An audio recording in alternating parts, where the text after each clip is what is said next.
students, welcome to Legacy IAS Academy. Today we are going to discuss about the Turkey bomb blast that has happened few days back. And recently, yesterday, the Ministry of External Affairs or Foreign Affairs of Turkey has said that it is the organization known by the name of PKK that is behind this particular attack, particular bomb blast. This organization is basically an organization of the ethnic group that is known by the name of Kurds. So in this particular video, we are also going to discuss about in detail who are the Kurds, what are their demands, where do they live, and also what is the organization PKK, its ideology, and what is its ultimate goal or objective. So first of all, we talk about the issue in which we are currently going to discuss about is because recently the Interior Minister of Turkey has said that it is the Kurdish militants who were responsible for the bombing that has killed 6 people and injured several dozen people in a very popular area of Istanbul, that is the capital of Turkey, known by the name of Istiklal Avenue on the Sunday.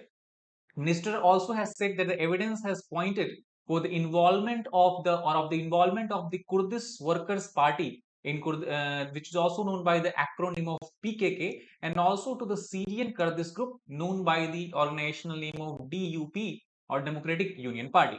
The minister has said that Turkey would pay back heavily against the perpetrators of the attack, and at the same time he also have criticized United States of America on its stand, and it says that the condolences message sent by US government is akin to a killer being the first to show up the crime scene. So this is because of the US approach towards DUP, where it has clearly said that it will not recognize this as a terrorist organization. So Turkey is basically angry at the US support for the Syrian Kurdish group.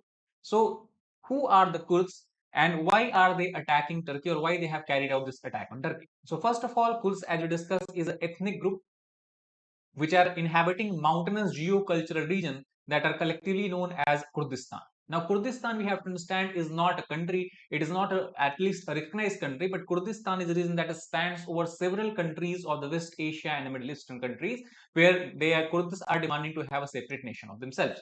So, as far as Turkey is concerned, the Kurdish people live in the highland area of Turkey, which is located in the southern and eastern part of Turkey. And in each of the countries where Kurds live, they are in the minority population, and that is why they have been also subjected to severe repression in the past. So if you look at the map here, you can see that this is the whole West Asian region, including Turkey, Syria, Iraq, Iran, and Armenia, and to some extent a small country of Georgia. And this dark shaded region that you can see here is the area that is inhabited by the Kurdish population, Kurdish ethnic group, and their main demand is that all these areas from different countries should be separated out, and this whole region should be converted into an independent nation for the Kurdish group, and they want to call it as a Kurdistan. So that is why there has been a lot of tussle going on between the Kurds and all the countries and their governments.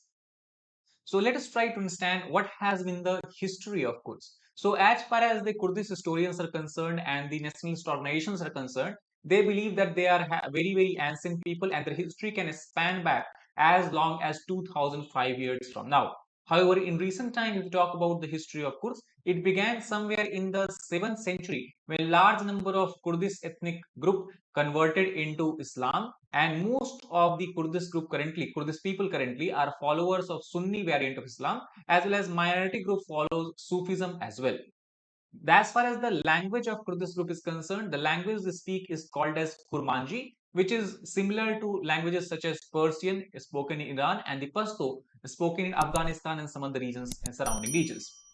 Not only that, the dialect of Kurdish people also varies from country to country. That means Kurds of Turkey speak slightly different from the Kurds of Iran, and similarly from the Kurds of Iraq. As far as the fighting spirit of Kurds are concerned, they are believed to be a very valiant fighter, and that is why many times in the past they have been used. Kurdish fighters have been used as mercenaries, and the major, we can say, historical achievement that Kurds people or Kurdish ethnic group has attained is they have established under the leadership of Salahuddin a dynasty that is called as Ayyubidin dynasty.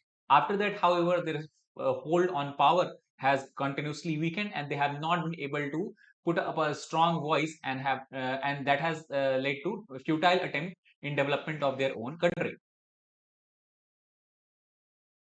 So the struggle for homeland that Kurds people have been waging goes on since 1940s, 1945, or even before that, you can say even World War I.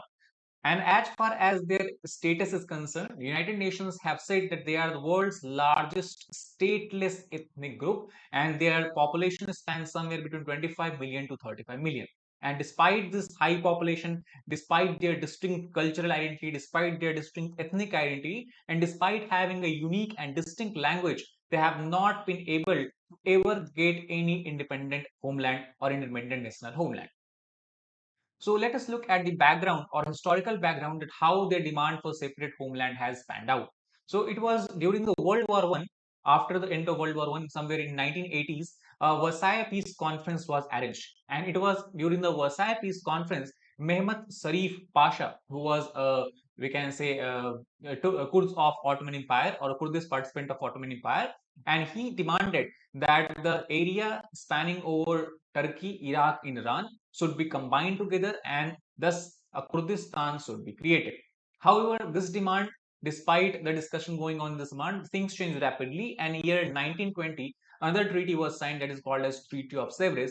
And in Treaty of Sevres, it was decided that rather than Kurdistan spanning over the countries of Turkey, Iraq, and Iran, a much smaller territory, entirety of what is now currently a part of Turkey, would be given and we can say carved out from the Turkey, and Kurdistan would be made there, or we can say there will be establishment of separate nation of Kurdistan.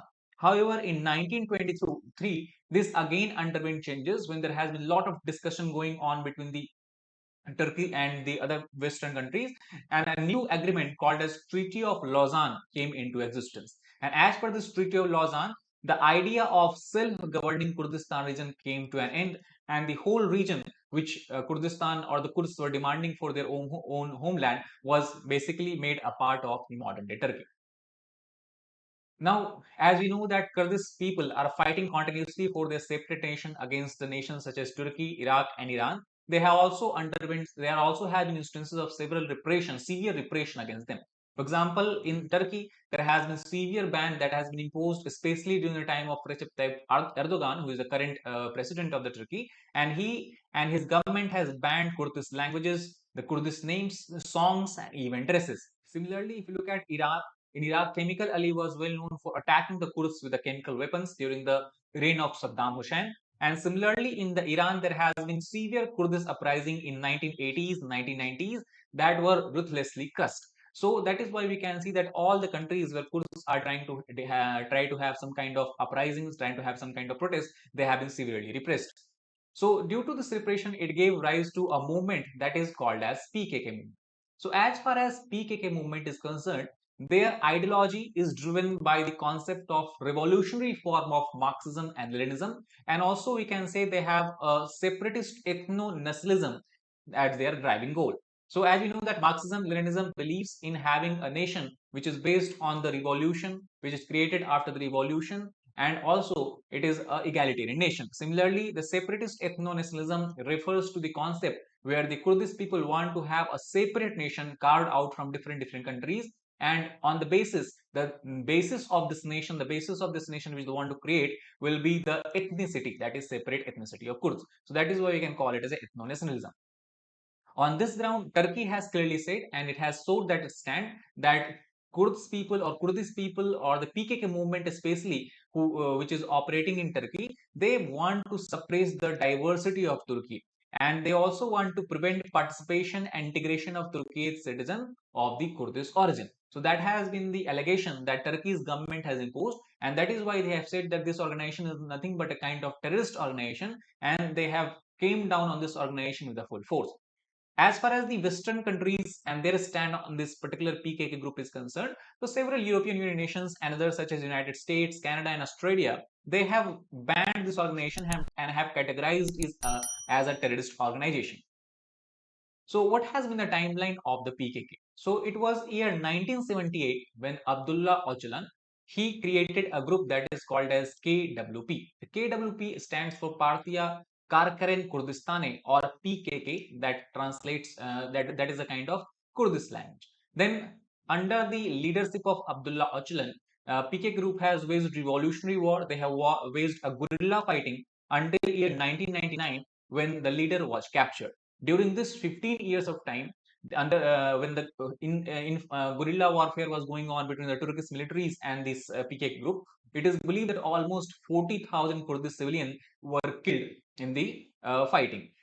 Things changed in year 1999, as when we discussed, Abdullah Öcalan was arrested, and then after that, the PKK group signed a ceasefire agreement with the Turkish military. However, this ceasefire agreement lasted only up to 2013, and from 2015, again, PKK has been involved in attack and kind of warfare against the Turkish military.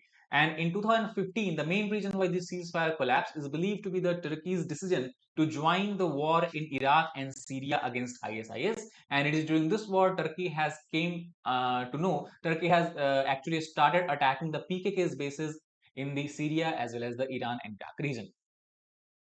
As far as the PKK group is concerned, it is believed that PKK group is mainly operating in Turkey, but apart from that, it also has several affiliate groups such as PJAK in Iran and Tawgari Ajadi in Iraq. Similarly, as far as Syria is concerned, it is PYD or YPG group that is operating in Syria. And right now, when we talk about this particular bombing that has happened, Turkey believes that the YPG group is also significantly involved and has helped in carrying out this heinous attack. And also, Turkey says that all these groups, PKK, PJK, as well as YPD, PYD or YPG group, they are under the umbrella of a single organization under the single flag that is called as Kurdistan Communities Union. And that is why Turkey demands that all the Western countries should also include these groups as well as a terrorist organization such as PKK, because all these groups are simply a part of the single organization. And it is in this context that Turkey has differences with the West, because Turkey says PYD or YPG group was set up under the control of PKK terrorist organization in year 2003, and that is why both these organizations share the same leadership cadre, organizational structures, strategies, tactics, military structure, propaganda tools, financial resources, as well as training camps, and that is why Turkey do not see any differences between this group and this particular group. On the other hand, US has clearly said that though it recognizes PKK as a terrorist organization, it does not recognize PYD or YPG as terrorist organization, and this is where the difference rises. Now the question comes that first, what has been the India's stand on Kurdistan or the Kurdish people? So Kurdistan, especially if we talk about the Iraqi Kurdistan, India has had some limited diplomatic relations, and on the other hand, the Iraqi Kurdistan party and its leader has clearly said that they want to have a very deeper political and economic ties with India, and they have described India as a country which can be an important partner in all different spheres. So in 2014, Government of India sent an envoy under the ambassador of India, ambassador of India to the Iraq, and that time he announced that Indian government is soon planning to open a consulate in the Kurdistan that is a part of the Iraq. So I hope you understood about this whole point about who are the Kurds, what is the PKK, and what is the tussle between Turkey, Western countries, and what has been the stand of India on this particular issue. So if you like this video, please hit the like button, share it with your fellow aspirants, and subscribe to our channel for more helpful content. That is all for this particular video. Thank you very much.